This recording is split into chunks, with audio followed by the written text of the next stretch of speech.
willkommen bei den Arteshots. Wir switchen jetzt zu Englisch. Wir treffen jetzt Angeliki and Gastón, the team, we can say, of the film which prays to love, a little love package. Yeah, why package? No. Can you send love via Amazon? No. Okay. This is a kind of, you worked very close together, we can see this in the film, and you work together with a third person, which is Vienna.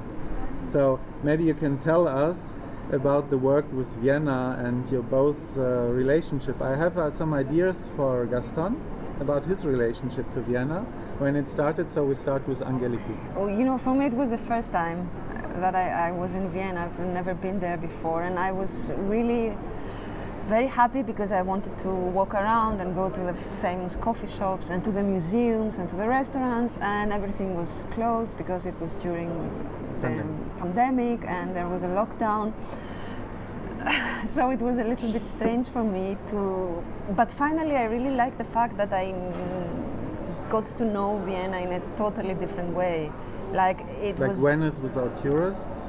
So it was Vienna, yeah, it was without like tourists. 19th century, exactly. When not many people were there, just the princesses. Calm. Thank you very much. It was very calm. It was, it had a mystery for me. So it was a way to discover Vienna. And while filming, I discovered really a different part and a different city. And if I go now again, I think it will be totally different for me. Why so many people here? Yeah, and this is what I liked a lot. Yeah. Really.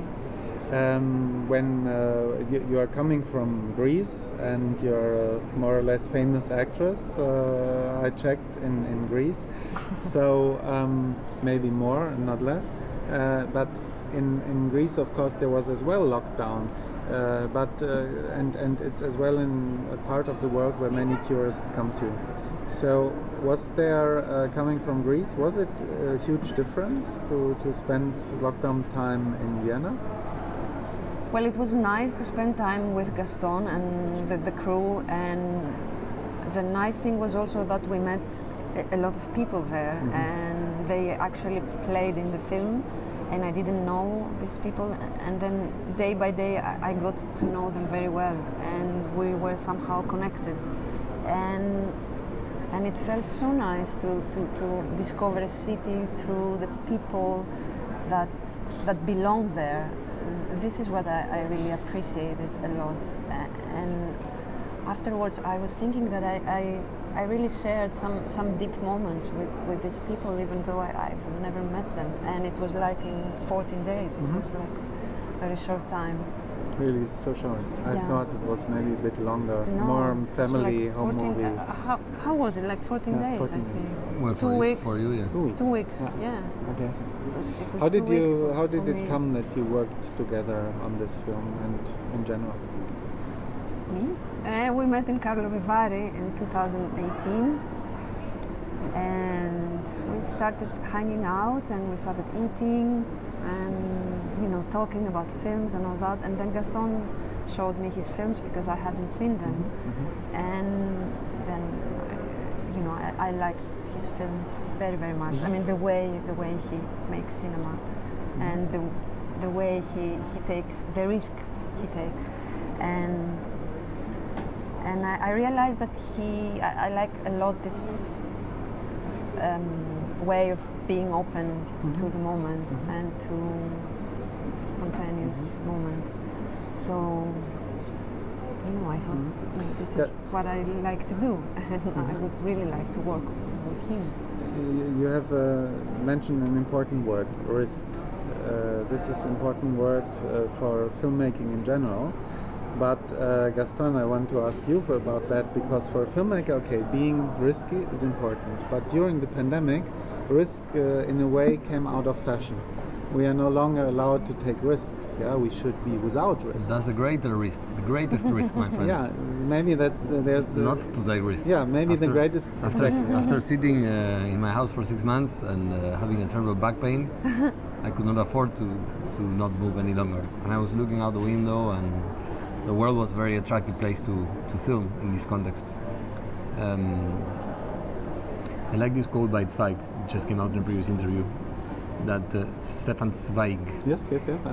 writer I always was very fond of, that the history can write nothing in 1500 years, and then in 3 years just like 1,000 pages, or very good pages, or very dark pages. And how does such historic events feel like, not when you look back on them, but as they start to appear? In 2019 I was in Vienna, and I saw that people are not allowed to smoke, like they still do in Berlin, apparently, in these cafes, and I thought this was an interesting way to access a film. Which film I did not know. A year later we all landed from different places in Vienna, which was the greatest risk that we could enter the country. Then the city welcomed us with the first terrorist attack in 30 years or so, which did not help. That people were locked in their houses with the pandemic, but also because the military were on the street looking for the terrorists, and we were navigating these areas. You know, for me it's a natural that when you start making a film, your actor will step on your cable and choke you. No, I didn't. Okay, sorry. When you start making a film, it's not like things are already made. I mean, For some people they are. Yes, but how many Most of the people. How many of these people really? I don't know to what extent, because even those people who have scripts, you know, even my very strict Latvian mentor, he even told me that you have a script, but it's an invitation to go to the set, and then it's where it happens. So not every filmmaker, I mean, I think risk is there, and for me it's natural. I never had a preconceived structure, financial or narrative, or any kind of my films. It's true, this was much more risky, because we were also risking our health and our rights and many other things. But it was very important for me to make this film. Every film has been a mark in my life to finish it. And this film, of course, I also returned from Vienna with the actual COVID, that we were so seemingly immune while shooting. And luckily our bodies, at least mine, kept itself fine until the very end of the shooting, which would have been a catastrophe. But yes, this was how it was, and even though the film does not stand on this journalistic approach to the pandemic and masks and other things, we're also taking a lot of these liquids from the context, because the city is empty, as you said, and the people open up in a very special way, because nothing is happening and we're there, and people open up, the institutions open up, and people open up, and that's why the film was made, also possibly made. Well, speaking about journalistic approach, I think this black and white thinking is stupid in the pandemic, and you mustn't be a denier. Be careful, I think they're recording this. Yes, I know. You must not be a denier to say that maybe some ideas of the measures are a bit stupid, or maybe a bit whatever. I think that taking risks is important, and that the in-between zones, the gray zones between white and black, are important. It's beautiful that you are white and black now, in your clothes. So the zone in between here is the gray. Are you calling me stupid? I did not understand the No, reflection. I did not. No, Sorry? No. Sorry. No, I wanted to ask you about Vienna and the Yes. Austrian, because you're both non-Austrian. Now you're talking to an Austrian filmmaker, according to some institutions. Yeah, exactly. Maybe. So you already asked for a passport? No. How would you describe the, let's say, Vienna state of mind, or maybe it's an Austrian state of mind, but the Austrians would deny. They would say Vienna is not Austria. How would you are, at least you are fascinated. For you, I can just presume you are fascinated as well by Vienna. But what is it?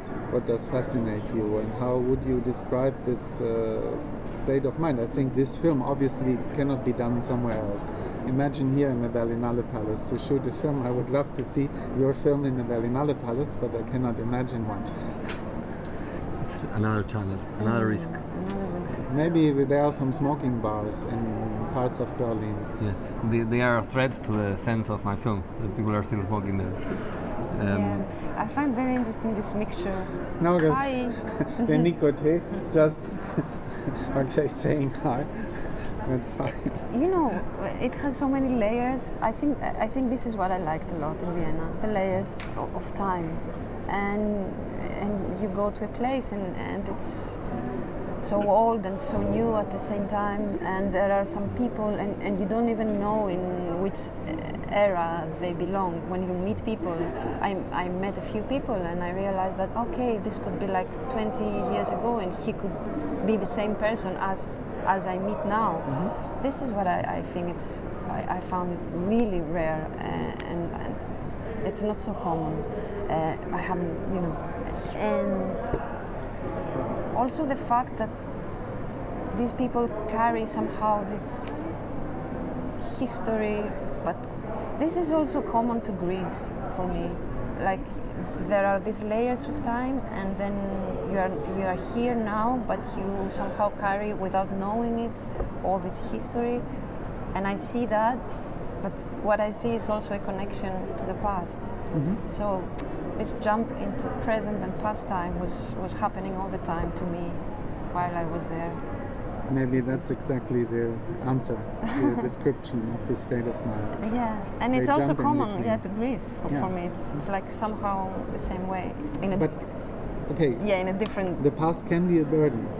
Yeah, it can be a burden, of Greek person for of course it can be a burden. Austrian as well. Maybe for Argentinians, past is not a burden, but sometimes it is. There isn't much past to look back. But there is a burden. And you did films about the burden of the past, if I think back. Yeah, there is. So. Yeah, there is, of course, but at the same time, you have to somehow get rid of it or have it with you all the time. It's a conflict, and I'm used to living with this conflict in my life, like having the past as a burden, but also as a blessing at the same time, and having to deal with that all the time. It's something that I grew up with, you know. Mm-hmm. Can the future be a burden as well? And where would you say, where is the future in your film? Some people feel threatened by future because it will be worse than it is, or we have to get back to normal, or something else, some ideas about future. Some people want to have the present state as a state forever. Not just the COVID state, they don't want to change. Fear of change, fear of risk. We propose our voters that we will be willing to continue to take risks. I don't know much about the future, but it doesn't look very, very light. Great, so it will inspire great films. Well, I don't know about the future either, but I don't want to think about the future, really. I mean, there is no forever, there is no present, no future, no past. I mean, well, I think there is, but does cinema need bad times to be good? No. But it can surely, it could be. But it can surely profit from them. Yeah. Absorb this matter. Okay. Yeah. Thank you very much.